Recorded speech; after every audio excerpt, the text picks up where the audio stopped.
Is your home protected from fire? Home fires kill 7 people every day in the United States.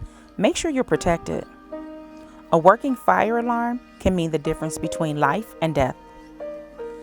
My name is Carla Castellanos, and I work for the Mayor's Office for People with Disabilities, MOPD. My name is Michelle Mendiola, and I work for the Chicago Hearing Society, CHS. MOPD and CHS are partnering with the American Red Cross to host an event. What event?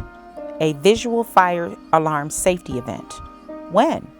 On Saturday, June 15th, 2024, from 10 a.m. to 2 p.m. Where? At the Central West Community Center, 2102 West Ogden Avenue in Chicago. Who is this event for? Deafblind, and hard of hearing individuals and their families to learn more about home fire safety and have the opportunity to have a visual smoke alarm installed in their home. This event is for Chicago residents only. Parking is free and ASL interpretation will be provided. If you want a visual smoke alarm for your home, then come and register for an installation appointment. We hope to see you there.